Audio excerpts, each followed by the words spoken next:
Alright everyone, we're going to talk about Kiliann Sildillia. He's the right back at Freiburg, the French right back. Turns 23 on the 16th of May, date of birth 16th of May 2002. He's from the Moselle region, Montigny-le-Metz.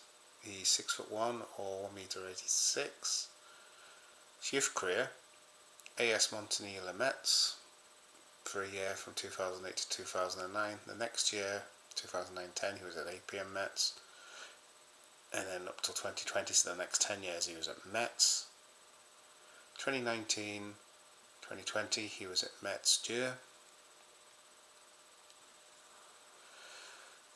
So 2020 to 22 he was at SC Freiburg Douai, or SC Freiburg 2. And 21 to now he was being at SC Freiburg. Excuse my phone going off. The reports are Freiburg may be willing to let him go this summer, and we're linked with him, and the fee reported that he could go forward be around £13.8 million. That saves me looking up the market value. So he's of Guadeloupean and Malagasy descent. Okay, he's a French youth international. Let's have a look at his international career. 2017 to 18, he played 6 times for the under-16s. All of this was for France, by the way. 2019, he played twice for the under-17s. 2020, once for the under-18s. 22, 4 times for the under-20s. 23 till now, 10 appearances for the under-21s. And 2024, he played 10 times and scored 1 goal for the French Olympic squad.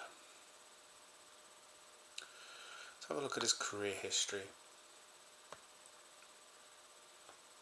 Metz Dieu, Championnat National 3, which would be the 5th division of the French Football League. He played 7 times. And then 2021 he was at SC Freiburg. Get this right. Zwei? Yeah. Or SC Freiburg 2. Yeah, my German's not great. So I literally see the numbers, and if they've got 2s and 3s, I've literally got to go 1, 2, 2. My German's not brilliant. And I always get the numbers mixed up. At least my French is a bit more, and I'm not brilliant at French either. But going back to, he was at the Regional Liga Südwest, and it's the 4th tier of the German system. He played 36 times, got 7 goals. It's not bad for a right back. But you'll see why he's capable of scoring goals, because he can play further forward. I'll get into that later in this video. 21-22 in 3 Liga, so they'd gone up to the 3rd division, so he must have got promoted. He played 16 times and got a goal, and then he was in the Bundesliga of the main FC Freiburg. He played 7 times in the league and twice in the cup, so he played a total of 25 games and got 1 goal. 22-23, also in the Bundesliga.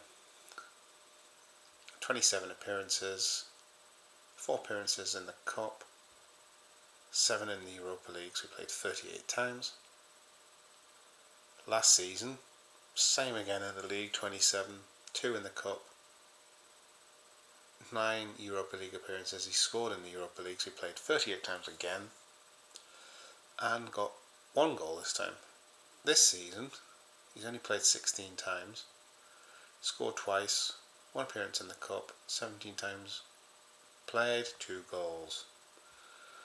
So what do we know about him?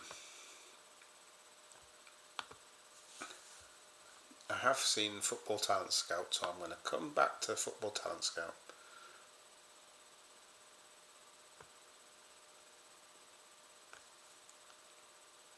Okay.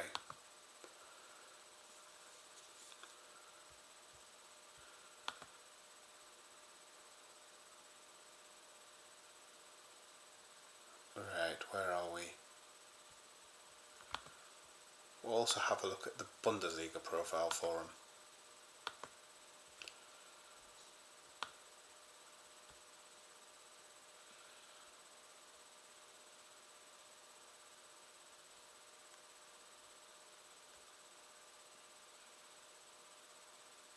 Okay.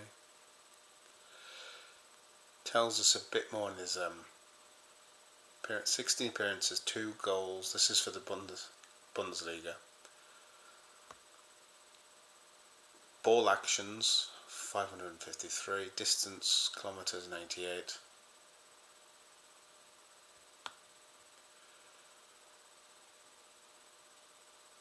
He's 5th in the squad for goal scoring.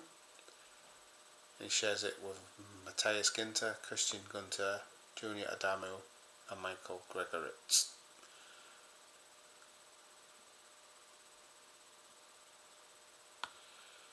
Let's have a look.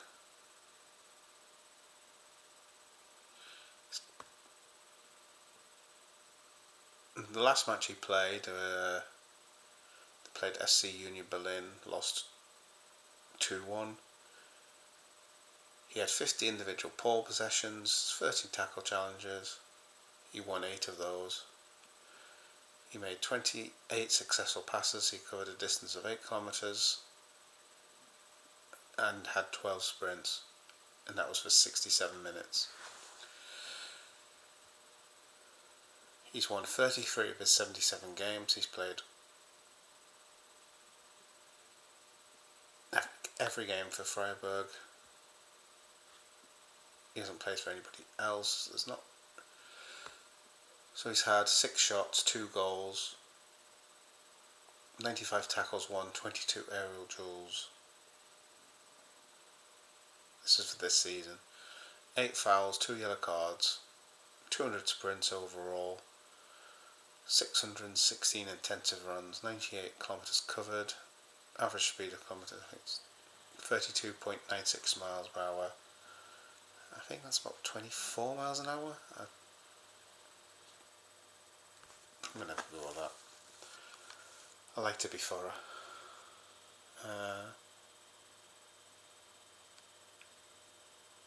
So we have, 1 kilometre is 0.6 miles. So 3 kilometres is going to be 1.8 miles. 30 kilometres is going to be 18 miles. Actually, my maths is right. So it's going to be about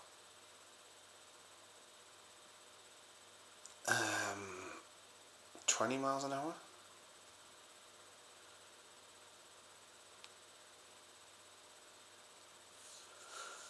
(32.96 kilometers an hour) is 20.48 miles per hour. I wasn't far off. Passes completed. It says 0, but I'm assuming that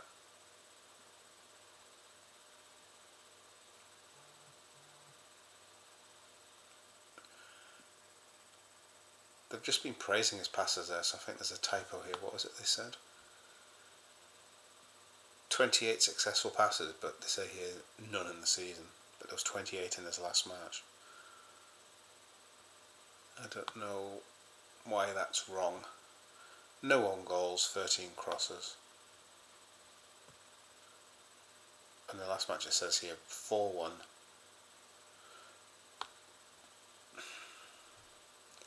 So, we're going to have an idea that what he is.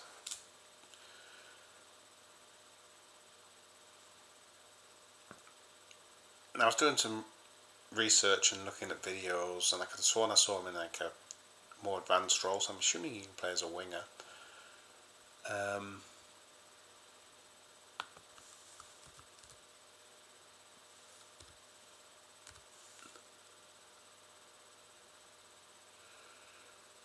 But we'll get back to that. And I could have sworn I seen him play in the centre half role. be fair, at 6'1", he would cope alright in the centre half position for height.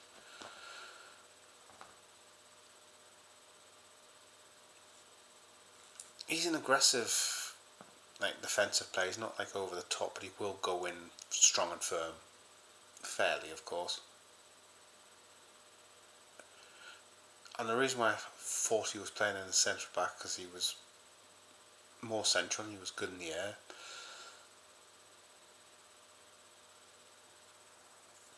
He's mostly short passing, but he can hit a good killer ball through the lines, through the channels.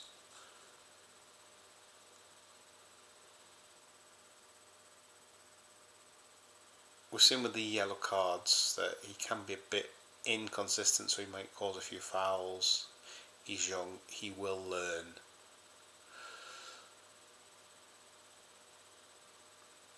He's not a fullback, from what I've seen. He'll pass the ball. He's not one for...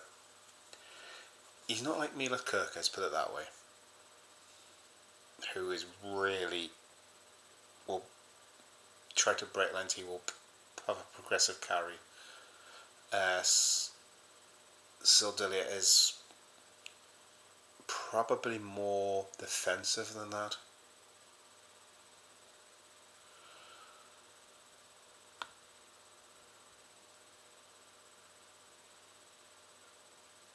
So let's have a look at what Football Talent Scout had to say on him. Alright. They say he's an athletic right back capable of playing as a central defender. So I did see him as a centre back, or in a centre back role. He's right footed, doesn't use his left foot a lot, but he can use it when required. Quite tall for his position, it says here. Well, you don't expect your right back to be possibly taller than some centre backs. It says here, sturdy build, not very mobile, struggles to sort his feet out on a turn.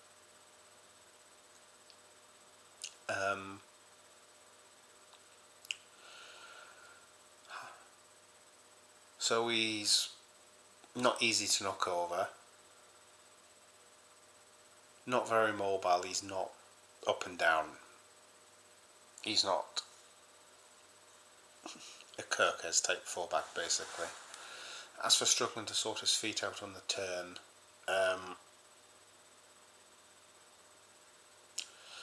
defenders, if there's a transition and they're getting ready to move, you might turn and might lead off a certain foot, and if you get your feet rocked, you will struggle. Best example, watch Kusanov for Man City against Chelsea when he made his debut, and you'll see what I mean by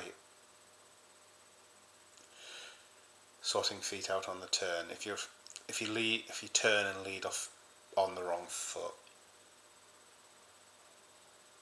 and like Kusanov, he's young. It's not ideal, but it can be worked on, and it's like sprinters can learn to improve the start and whatnot. I'm not overly concerned. It's not ideal, but it's not the end of the world. I think if he was the right back that came in the summer, he'd be the understudy to Bradley. I think. Front foot defender and a tenacious presser.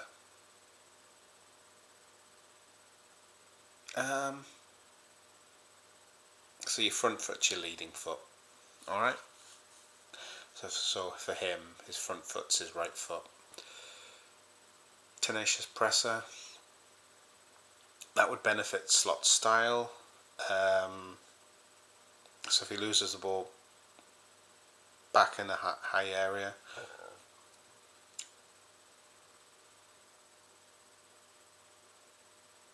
he can press them.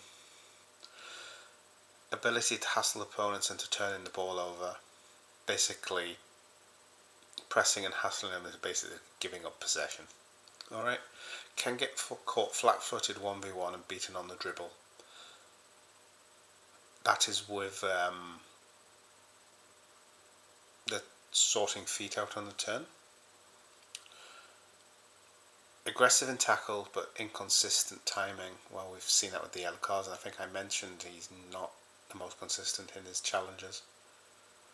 Prefers man-to-man marking instead of zonal. Now, if you don't know much about marking, man-to-man, you literally mark your man, you're literally on them like a rash. Zonal, you'll have a zone to patrol and you will mark whoever comes into that zone.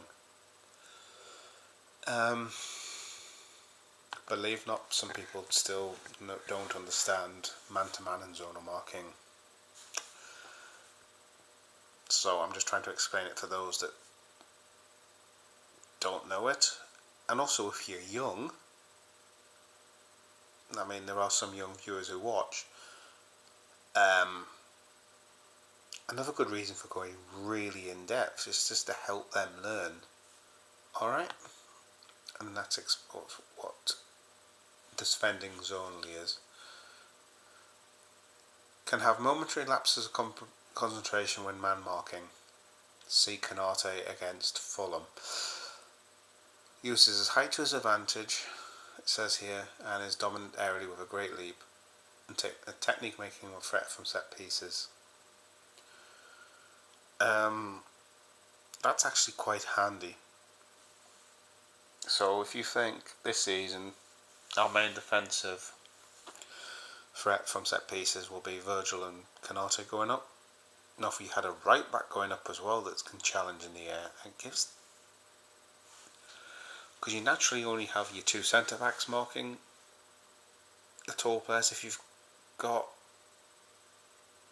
a tall right back, it could give you a bit of an edge depending on the stature of the players playing on the other team, of course. There are the odd occasions there are tall fullbacks. Strong frame and able to hold off opponents. Well, they've said here sturdy build. So he's got the ball, you're not knocking him over like a feather. So the fact he's got a strong frame, he's sturdy, he's not easy to knock off. He could probably have the framework of a good Premier League career there. Great first touch and secure ball control.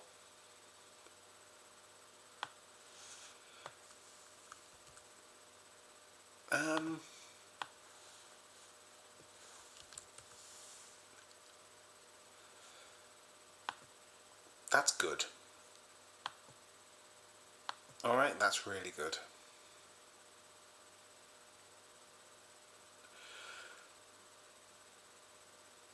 So if he intercepts a long pass, or he goes up and there's a long diagonal crossfield ball and he's in space on the flank, he can bring it down. That's good. Good to know.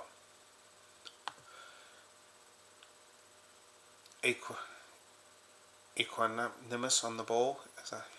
I know what it means, I just can never say the word. It's one I always...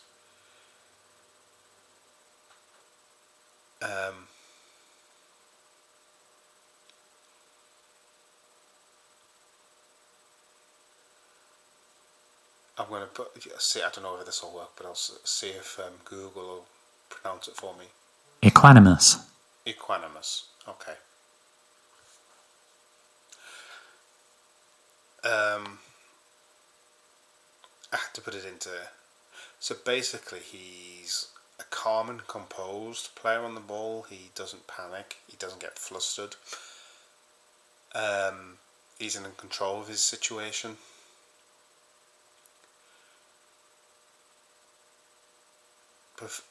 And I noticed, this next bit I noticed when he was in highlight reels, prefers to keep passes short basically. But he can hit a long pass. It says here with incisive line breaking passes. So if you play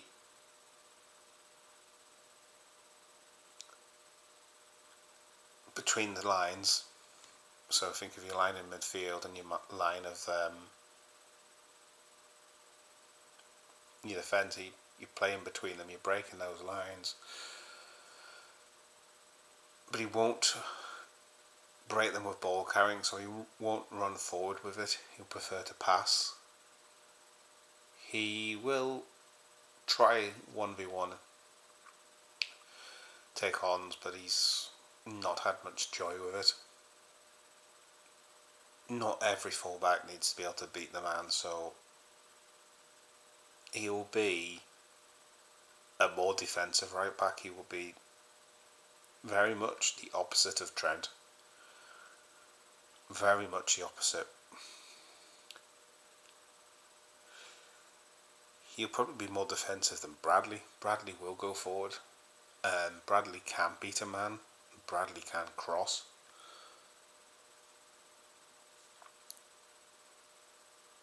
He likes to cross from deep on the right flank into a zone. So what they're alluding to here is he won't be one playing it to feet, he'll be playing it for a player to run onto, so he'll play it into the space. Likes to cross from deep on the right flank into a zone for his teammates to attack. Maybe I should actually read the rest of the sentence. That's it. Can be hit and miss with his cross accuracy. So he's not the world's greatest crosser.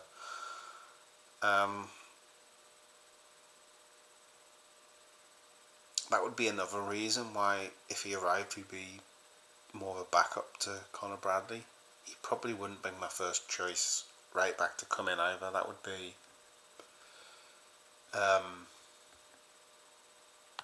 if I was going to be honest and pick two right backs,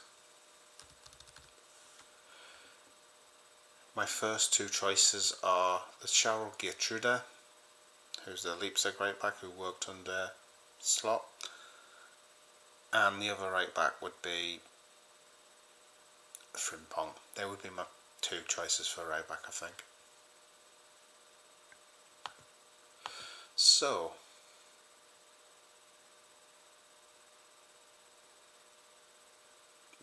it does say here he's capable of delivering with pace and power using his left foot.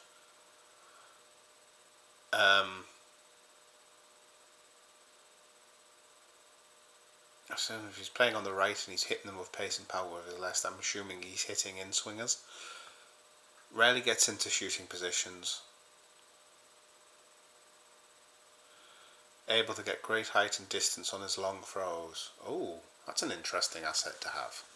I didn't know about the long throw because I haven't seen him take a throw in. So it's a bit harder to judge when you haven't seen it. And I'm looking at his heat map here. He's literally all down the right hand side from just outside the edge of the box.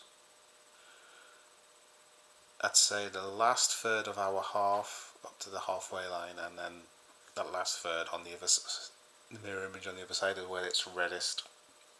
There's no heat signatures anywhere close to the goal line or the box, so he doesn't seem to have ventured into the box.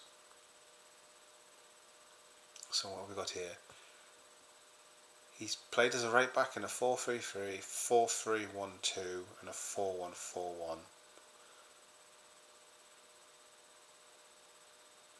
So he could play in slot system, but we sort of play a 4. We play a 4 at the back, and then you've got the way it would be on the team sheet would be then Maka and Grav. I had to think of players there, and then you've got a 3. So we have a 4-2-3-1, which is a sort of twist on a 4-3-3. It's a bit more flexible than a 4-3-3. So let's have a look. And a 4-1-4-1.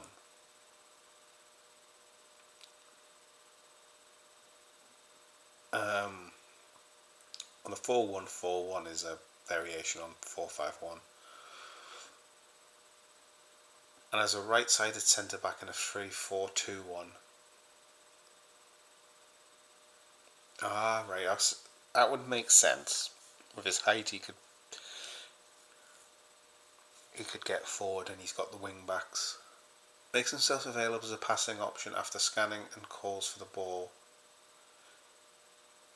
He's got shown great spatial awareness where his team is in possession, and he can either hold up on the right wing or underlap effectively in the half space, depending on what option his teammate needs.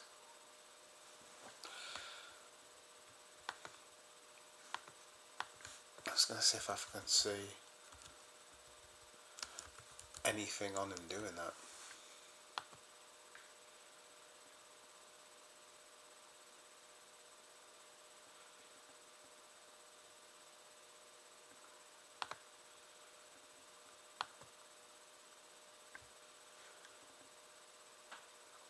And you might be wondering what the half space is as well. So let's read this again. Spatial awareness when teams in possession and can either hold on the right wing.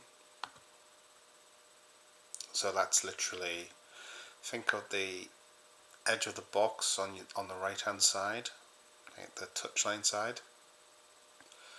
And if you will follow that line all the way up to the left hand edge of the box that runs and adjacent to the touchline, that's your wide area, your wing space. And now if you went to if you think, if I start from the goal line, the edge of the box to the edge of the 6-yard box, and if you put that as a little channel all the way up to the other side, so it would be right of box to a right of 6-yard box all the way up to the opposing's edge of box on the left hand side to the edge of the 6-yard box on the left hand side. That's your half space, that vertical pillar. I don't know if I can really put that up.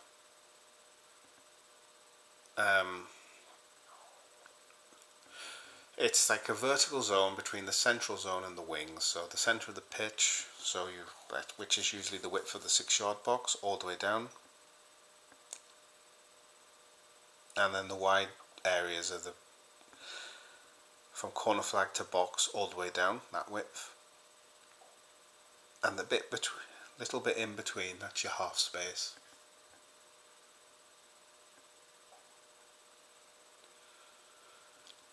And because he goes into the half space, that enables him to break the lines.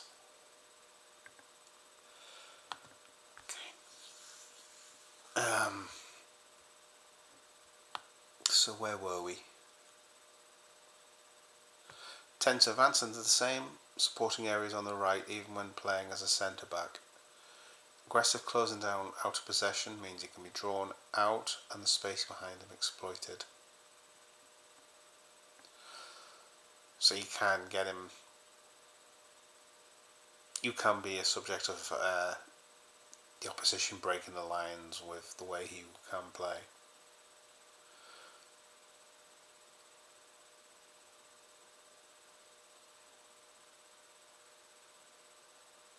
Alright. Can provide his teammate with defensive support by doubling up on opponents.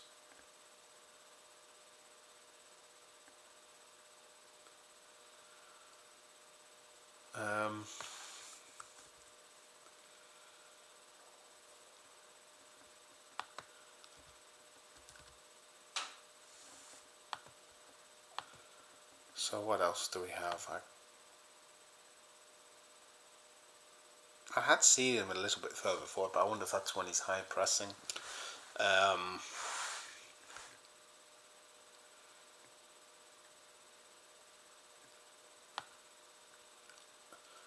So what they've done here, they've marked him out of 10. So it's his play matrix, so this would be the technical abilities. Ball control 9, attacking ability 6, Defending ability 6, heading 9, long passing 7, short passing 10, right-footed passing 10, left-footed passing 7, shooting 2. When was this article written? He was aged 22.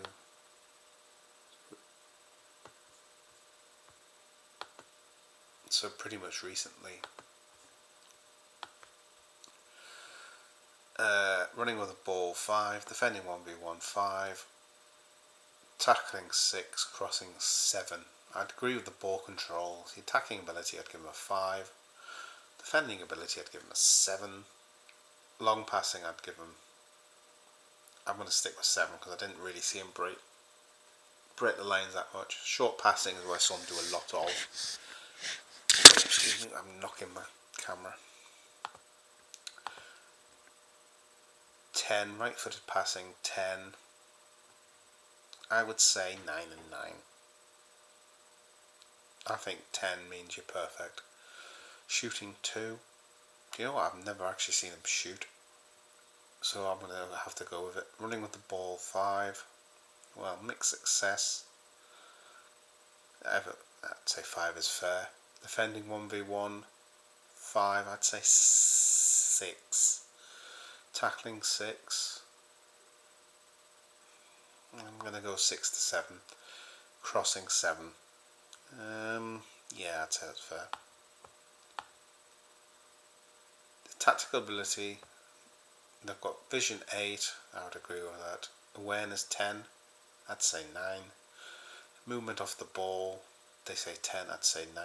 The 10's classed as perfect and nobody's ever perfect. Decision making 5, I'd say 6. Athletic ability, pace 8, I'd agree with that. Sharpness 9,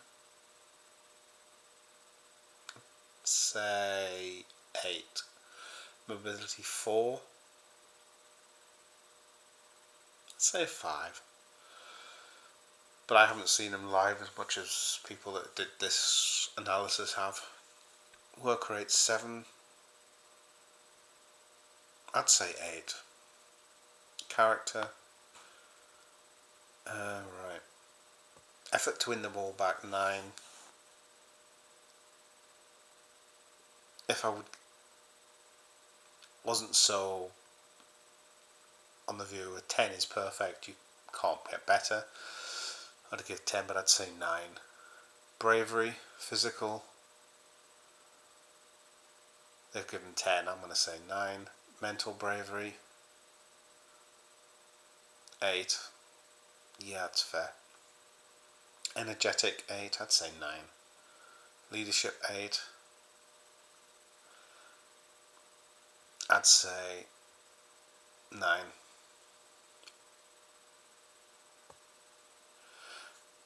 Now just below the heat map there was a thing here, I didn't see it at the time because I've got agreeing to policy in terms of use for using this site pop-up.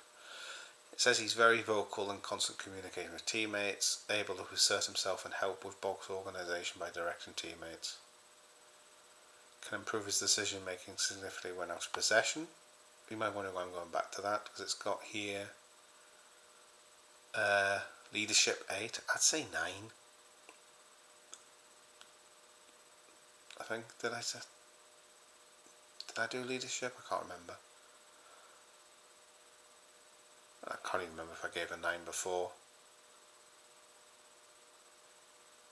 I might have just given them 2 completely different ratings, but if I have then. But I'd say the fact he's very talkative and communicating and direct, I think a 9 is fair. Talkative 10, I'm going to say 9. Competitive 9, that's fair. Team player, can I give 9.5?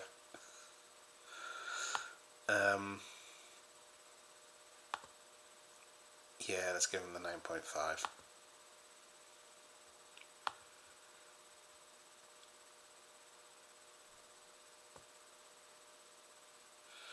They do say he's got the ability to be a key player for a top team in the Bundesliga, Premier League or La Liga.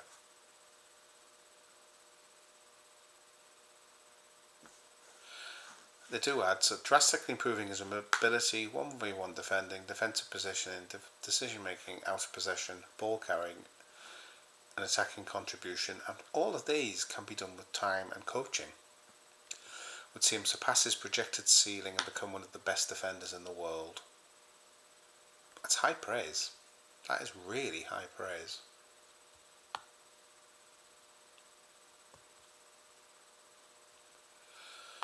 And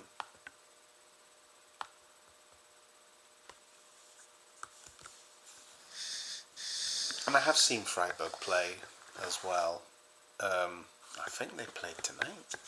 Did they not? Yes, they did. They played Dortmund, didn't they? I was going to watch it, but didn't get a chance. I'm sure it was...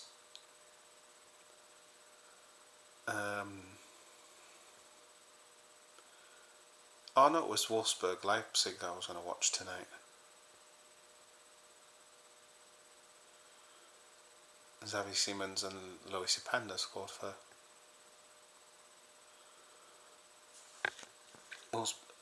Leipzig.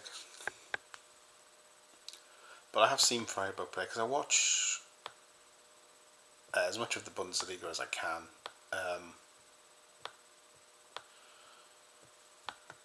In fact, a lot of the times last year, the Bundesliga went on ahead of the Premier League matches because I just wanted to watch something different. Now I sort of now flick between the two. But that is Kiliann Sildillia, and it's on Football Talent Scout.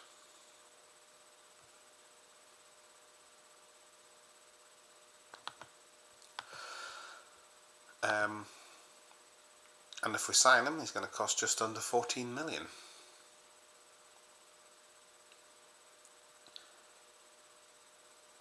And there's a lot of raw promise there that can be coached and honed and developed. And you would get that under on a slot. He's not my first choice, as I say, but I wouldn't rule him out. He's the one that, if you sorted the little niggles out, I think has the highest potential ceiling increase. What I mean by that is